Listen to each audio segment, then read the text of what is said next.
Testing, testing, 1, 2, 3.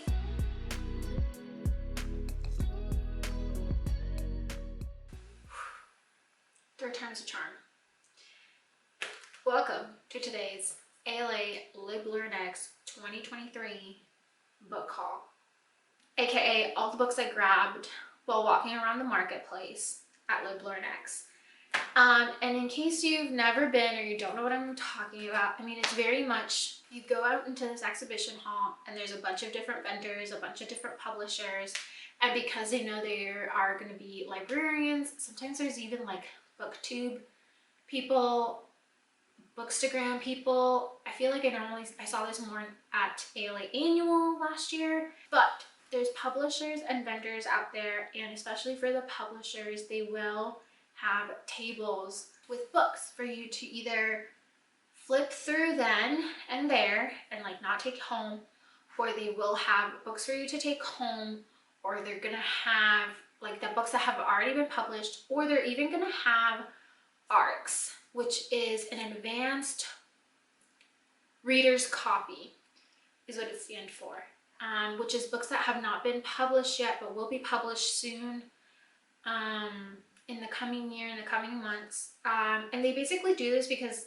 they expect librarians and teachers and other people who can advocate for books to be there. And so the plan is, like, if you give them a free book, they'll read it, maybe they'll talk about it online, help build some hype for it, especially in this world of book talk and booktube and bookstagram. And also just like librarians, if you read a book and you're at the public library and you're at the reference desk and someone asks you for a book that fits this, this, and this, hopefully you have something to give them. So now we're going to talk about the book haul that I did and why. And first things first, your girl is going to start with my bestie. Like, do I really even know her? Absolutely not. But this is my bestie. This is the second time I got to see Annette Whipple, and I am so hoping she will be there next year at ALA Annual. She says she has another book coming out, so I expect to see her there, but I don't know. But this is the second book I have from her. This one is called MEOW, The Truth About Cats. And I have yet to flip through it, but I'm sure I won't be disappointed because I loved the first one, which is Ribbits. Okay. Oh yeah. This is beautiful. Okay, so here's my thing. Okay, I saw her book, Ribbit, last year. Immediately fell in love. One, because younger me was obsessed with frogs. So much so that I would kill them sometimes. I didn't know about the cycle of life, okay? I didn't know that like leaving leaving a frog in one of those like little science-y children cages outside in the Florida sun would do some damage. Did not connect the two. It's fine.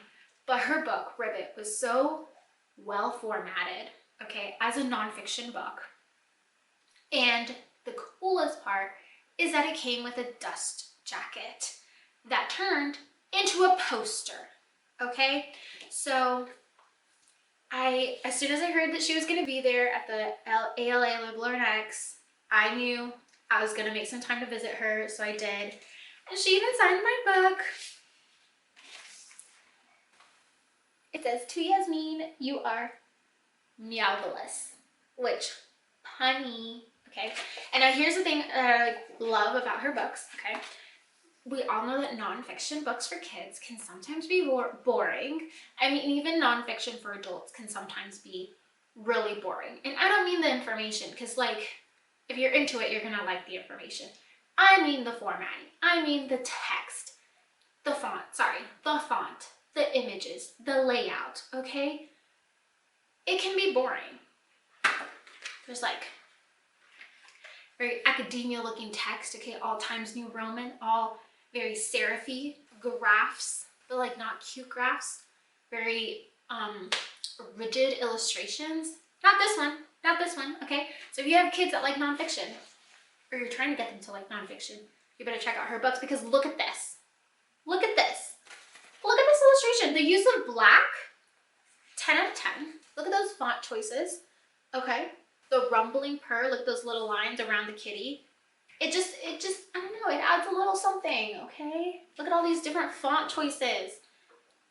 it's definitely keeping me entertained and focused on the book.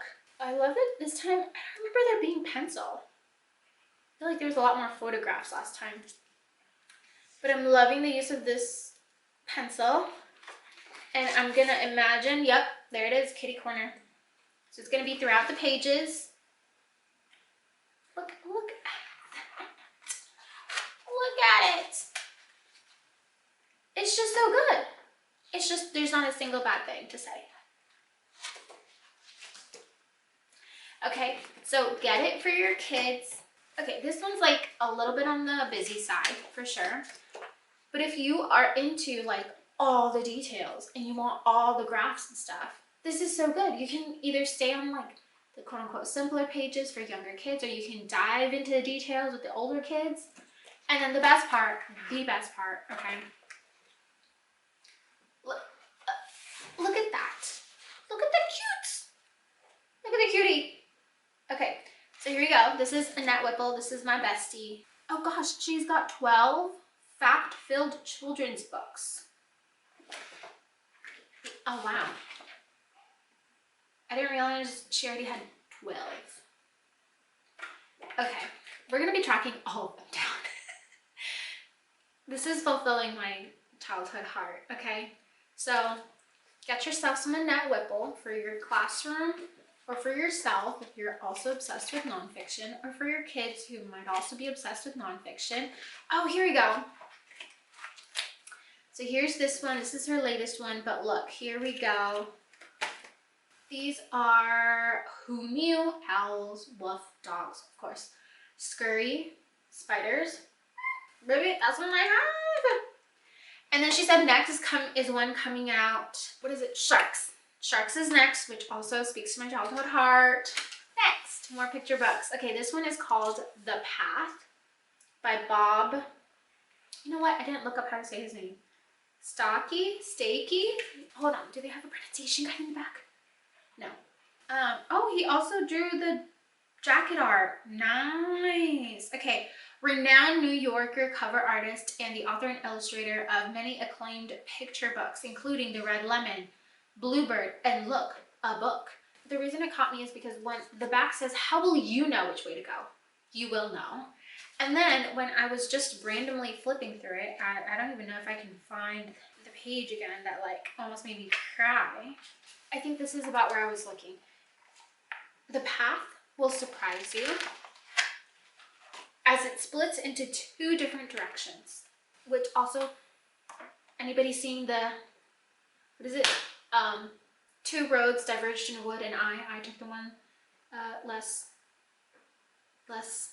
walked on, less used, whatever, Robert Frost poem. But doesn't he also talk about like yellow golden leaves? That's what I saw. I'm gonna need to double check the Robert Frost poem to make sure, but how will you know which way to go? You will know. You will know because those two choices are not the only possibilities. You will know because like all the others who have walked the path before you, you too will create your own path. And that was the part that got me. That was the part that got me, okay? Because I love it when I get cut off and I don't know. As I got cut off saying, that's the part that got me, because like, even though yes I am 27 and I should probably have my life a little bit more together, no, your girl is still figuring out her own path, okay? And you know what, feel free to get it for your adult friends, or feel free to get it for your kids, whoever is still deciding on their own path. But this got me because like reading the book, I was just like, I need that validation, okay? I need that validation in picture book form. I need to be able to just like read it every morning. This is basically my affirmations. You know all those Instagram girlies that are like, here are my affirmations for the morning. This is it, okay? Until we figure out our own path, this is gonna be my affirmations. Every morning, your girl's gonna be reading this book. Probably not, but she's gonna have it in her head, okay? I can't do a morning routine to save my life. Maybe an evening one. Feel free to feel better about all the choices I made earlier in the day. But this book just, oof, just got me, okay? Also, in a less personal, more grander scheme, You know how like everyone gets that Dr. Seuss book for people who are like graduating college or graduating high school or graduating whatever, and like the teachers write notes in it and all that? We don't need to be buying more Dr. Seuss books when this one right here exists. Okay? Choose your own path. All right? You can even read as an adult and you'll still feel just as good as the day you graduated from whatever. Okay, so get this one. I will say there's quite a few like darker colored pages, so you might have to get a white pen for those pages, but otherwise I think, you know, some black pens would be fine for the contrast. The end pages are also very colorful. How will you know which way to go? You will know. You will know, don't you worry. He's letting you know.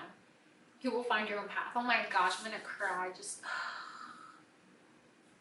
you know what? Validation. Okay, so that's why I got this book. It made me feel validated. I was like, yes, please, I will take this book. Thank you so much. I, as an adult, need it.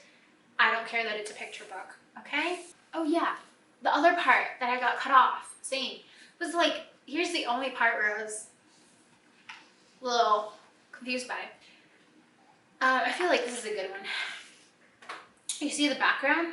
Very pretty, very blended, very organic feeling, right? I think it's because of the whatever medium they were using. It looks like color pencils or markers or something. But then the person, just this like very rigid, like oval head, very rigid rectangular body. And also, as you can see, the head is purple. Like in this one, it's a light green. I was gonna say that normally the head and the color of the head makes it easy to spot in the picture, like it kind of does in this one, because it contrasts with the background, but in this one it does not contrast. I feel like it needs a different color, but like see here's it's green. I don't know, just the contrast between the very oval head, very rigid oval head, and this very organic feeling background was a bit odd, but I like how you can easily pick out the person and where they are. This book was for me and my validation, and you know, so whenever I'm crying over did I make the right decision or not, I can read that book. Next up, we have Curtain Up, Behind the Scenes at the Royal Opera House. And again, I am someone interested in how things work, okay, as the other nonfiction book showed. So I got this one. This one is illustrated by Lauren O'Hara. This one's Curtain Up, okay. The fact that it's so detailed, there's like so much going on everywhere. Love. Okay. Look at that. The point shoe room. The scenery department. The prop department. There's just so much cool stuff to learn about. I also just love the illustrations because they're all nice and soft. And it just feels like it fits with the whole idea of the Royal Opera House. Oh, look at this. Let the show begin. Wow. Oh, and then it goes on into like what's going to go on the stage. Oh, well, look, the side stage. Okay. Anyways, I'm like giving you the whole book, but it was really cool. It was a very interesting like nonfiction book. I hope to one day be able to go and attend. Right, babe? What? Are you gonna take me to the Royal Opera House? No. Okay, we're good. Boring as hell.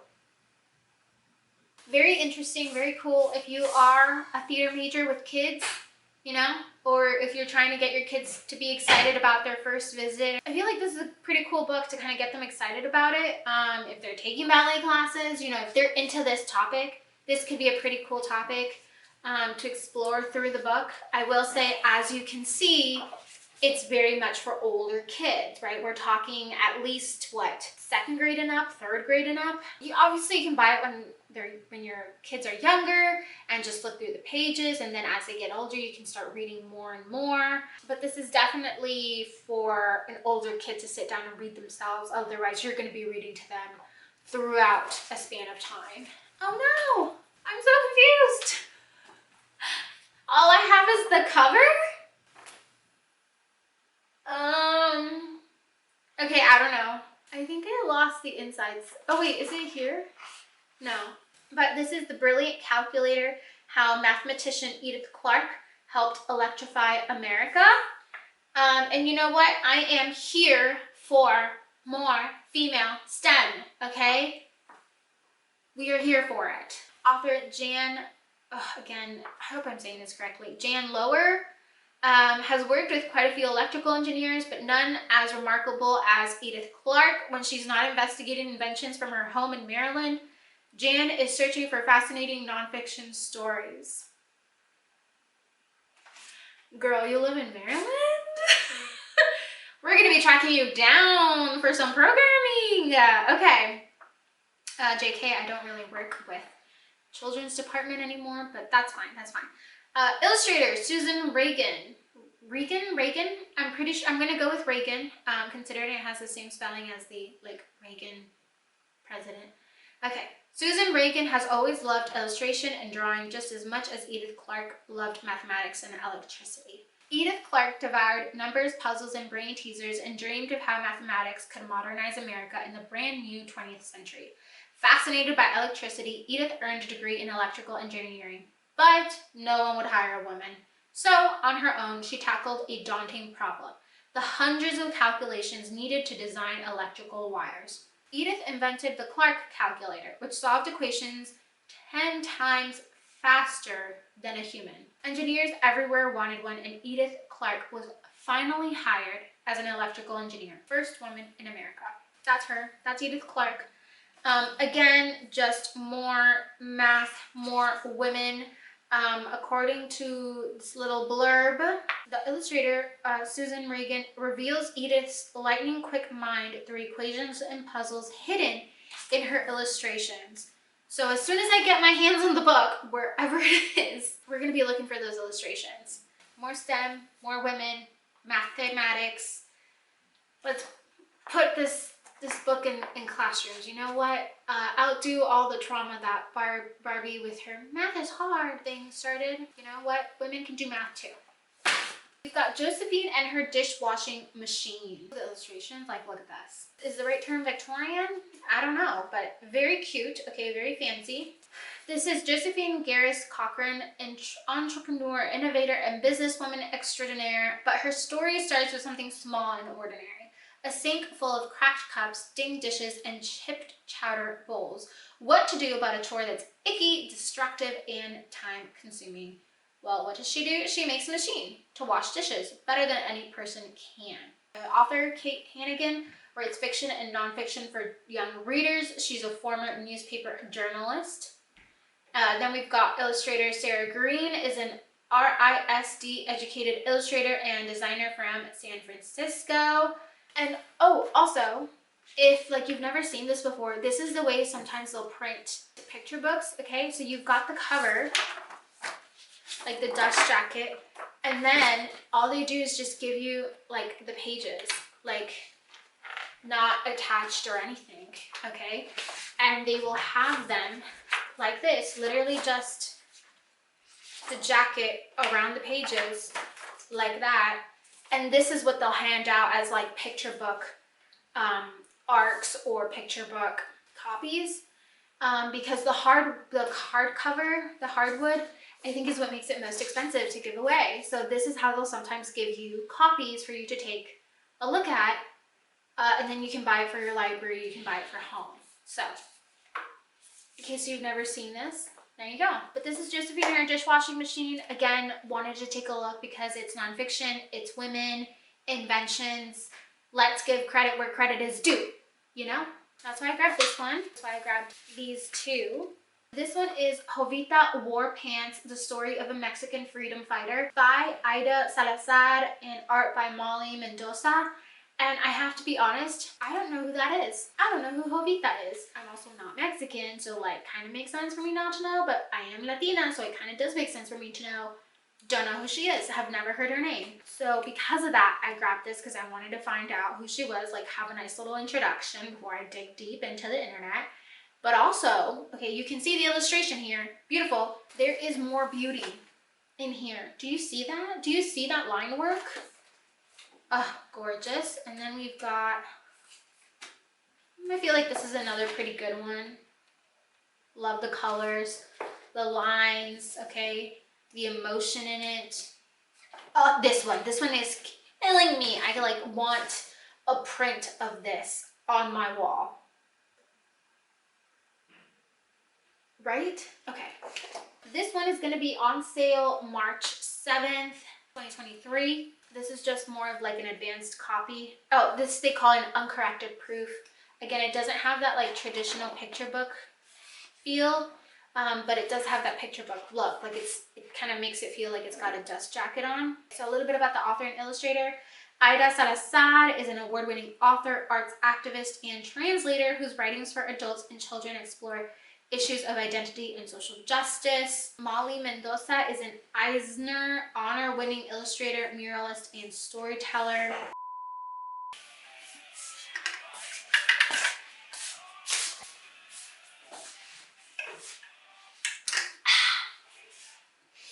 Thank you. Long ago, just like a hearse, you died to. What I'm saying. We are so far from you. Anyway, I expect to see my rendition of Helena by My Chemical Romance prominently. I will add one, you know, like where it has like the rainbow screen. Rainbow screen. Where like, you know, like in the TV where like things cut off, like. Beep. No, they did it for comedic timing. I will do that for you. I will do that. I promise. Okay, we will do that. I don't know why I'm like talking to the camera as if it was a person, but I was like, yeah, we're gonna do that. Like. Because you've lost your mind. No, it's because you have to animate the camera in order to be able to do this without like going crazy. Okay, continuing and also wrapping up, I believe, our picture book section.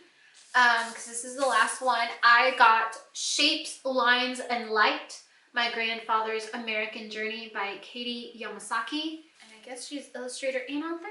Yes, author bio. Katie Yamasaki remembers, my grandpa always said that drawing is simply looking carefully, truly seeing something. This book is my attempt to look carefully, to draw the story of his life and work and take the time to see him clearly. Oh, so cute. And also the picture was taken by Carol Yamasaki, like the picture, not for her author bio, well, yes, for her author bio, because it's, I'm assuming Katie, when she's really, really young, with her grandfather. So cute. So a whole family production. A quick bio for the book. In Shapes, Lines, and Light, Minoru's granddaughter, Katie Yamasaki, charts his life and work. His childhood in Seattle's Japanese immigrant community, paying his way through college, working in Alaska's notorious salmon canneries, his success in architectural school, and the transformative structures he imagined and built. A Japanese-American man who faced profound anti-Asian racism throughout his life and an outsider to the architectural establishment, he nonetheless left his mark on the world, from the American Midwest to New York City, Asia, and the Middle East. This book caught my attention because of, one, like what it seemed to talk about, which was architecture, a biography basically, but also, do you see this right here? Okay, the illustration of just his face, the crow's feet, the forehead, the way the lines are drawn, the shapes, the highlights, the shadows, it immediately drew me in. I immediately wanted to see what other stuff was inside the book. But also, as I read the blurb, I just really wanted a copy because I love reading Asian American stories. I am part Chinese, and even though I never grew up with like that heritage connection, I didn't grow up with any traditions besides some exposure to the cuisine. I feel like reading some of these stories allows me to connect with that part of my heritage. Again, obviously this is a Japanese American man, not Chinese, but even though I'm Chinese, but just reading Asian stories I think is very fulfilling for me. So I wanted to read that. The other thing that called to me and that really got me interested in it, when you open it, right, you have this, and then it goes to this. So it goes from an older man to a younger man. And then she starts off with this. Old people, it turns out, were not always old, not even grandparents. There's a picture of her grandparent. And it says, I learned that about my grandfather, Minoru. He was an architect, and I called him Grandpa. My grandma called him Tinky, some people called him Min, and the world called him Yum. I loved it because it's like you as a person feel like one, right? But the reality is that people see you in all these different facets, right? So she saw him as her grandfather. Some people just knew him as an architect, right? And then I loved this page, how she blends her illustrations of her grandfather with his architecture work. Before he was my grandpa, he was a kid, a teenager even, a young man trying to find his way through the world. A lot of the world happened to him, and he happened to a lot of the world. And then kind of the story starts. I loved it. I loved the beginning. I loved what the story was going to be about. I loved the illustration style. It immediately drew me in. I'm hoping to see this on more nonfiction shelves. I would love to see this in like schools and our children's sections and libraries. So I think this one's already been published too. So it should already be out. Oh, I didn't even mention the author's note. Also drew me in. It's a few pages long.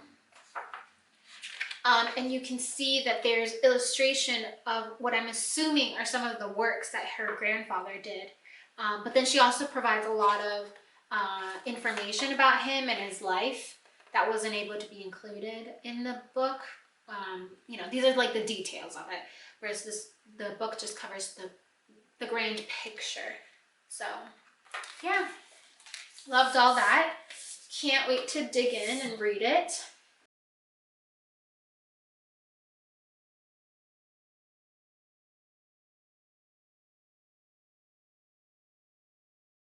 So yeah, this was my book haul from ALA LibLearnX, which is hosted in New Orleans this year. I was so excited to be able to walk around, see the sights, taste the food. I'll also be sharing a few videos about that before or after this, I don't know. But yeah, thank you so much for watching the haul. I'll be reading these books the coming days, weeks, months, and I'll probably be sharing reviews about them here and also on my Instagram, so be sure to follow me there. I also have a Twitter and blog, so feel free to look at all of these places and see the reviews and pictures and stuff that I post. Thanks so much for watching. I'll see you at the next video. Bye!